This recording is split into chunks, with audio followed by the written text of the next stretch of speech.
ओम। साथियों, यथार्थ आध्यात्मिक मार्ग याम के इस आध्यात्मिक सत्संग में एक बार फिर आप सभी लोगों का बहुत बहुत स्वागत है। मैं हूं प्रवीण। साथियों, असीम आनंद की प्राप्ति के लिए, सुख की प्राप्ति के लिए आपको क्या करना है? आपको सुखी होना है। संसार में प्रत्येक मनुष्य का यही प्रयास है कि वो सुखी होना चाहता है और वो अनेकों प्रयास करता है, लेकिन सफल नहीं हो पाता। और ऐसा नहीं कि वही है, उससे पहले जो उसके पूर्वज थे उन्होंने भी यही प्रयास किया, लेकिन सफल नहीं हुए और जन्म से लेकर मृत्यु तक सुख की तलाश में भटकते ही रहते हैं, प्रयास करते ही रहते हैं। साथियों, सुख वास्तव में संसार में नहीं है। ये हमारे महापुरुषों ने, अनेकों महापुरुषों ने कहा। जब वो संसार में नहीं है, अब संसार में क्यों नहीं है? क्योंकि संसार को महापुरुषों ने क्षण भंगुर या माया या झूठ या शाश्वत दुख की खान, इस तरह के संबोधनों से नवाजा। कुछ तो कारण है।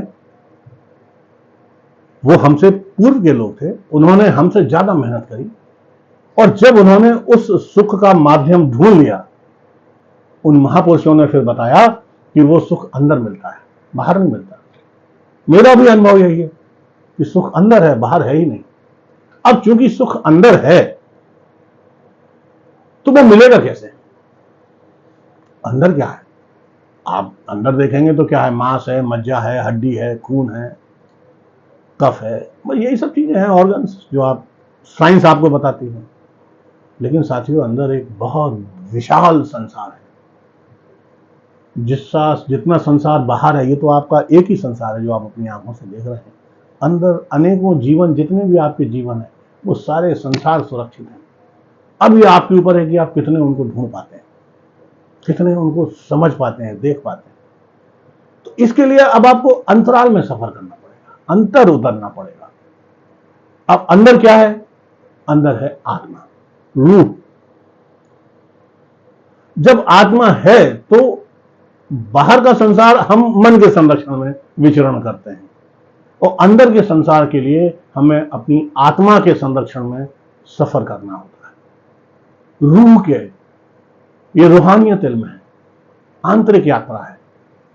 यहां पर आत्मा के संरक्षण में रहते हुए हम उस पथ पर चलते हैं और जैसे जैसे हम उस आध्यात्मिक पथ पर, आंतरिक पथ पर आगे बढ़ते जाते हैं, वैसे वैसे हम उस स्थिति की तरफ बढ़ते हैं जहां पर पहुंचकर सुख की प्राप्ति होती है।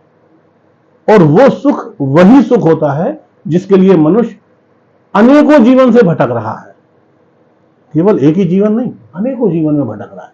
आपका ये जीवन पहला और आखिरी जीवन नहीं है।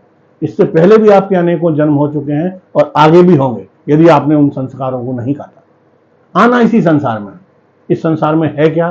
दुख, विक्षोभ, वियोग, यही सब तो है। बिछड़ना,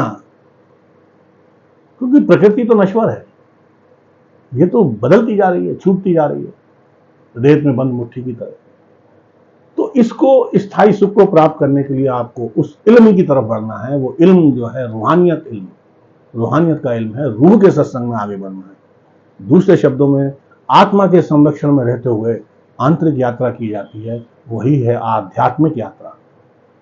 बिना उस रास्ते पर चले कोई भी मनुष्य, कोई भी हो, स्त्री हो, पुरुष हो, बच्चा हो, बुजुर्ग हो, कोई भी हो, उस सुख को प्राप्त नहीं कर सकता जिसके लिए वो जीवनों जीवन भटक रहा है। तो अब उसको अंदर यदि है तो कैसे मिलेगा? जब अंदर ढूंढना है तो कैसे मिलेगा? तो अंदर भी साथियों, उसमें अनेक अवस्थाएं आती हैं जो धीरे धीरे धीरे धीरे आप ऊपर चढ़ते हुए उस स्थिति को प्राप्त कर लेते हैं। तो मेरा आप लोगों से निवेदन है कि आध्यात्मिक रास्ते की तरफ बढ़ने की सोचें। उसके लिए मैं हूं आपको गाइड करने के लिए, as a mentor, as a guide, as a facilitator, I will be here. क्योंकि जो मुझे मिला, अब मुझे वो आप लोगों को देना है। ये हमारे यहाँ का एक सिस्टम है, हमारे गुरु महाराज का आदेश है। तो इसी को आप ज़्यादा से ज़्यादा शेयर करें, लाइक करें, सब्सक्राइब करें, क्योंकि ये आपको अच्छा लगेगा। ये आंतरिक सुख की खोज में आप लोग आगे बढ़ें, इसी कामना के साथ आज यहीं पर विश्राम लेते हैं। आपका दिन बहुत शुभ हो। ओम।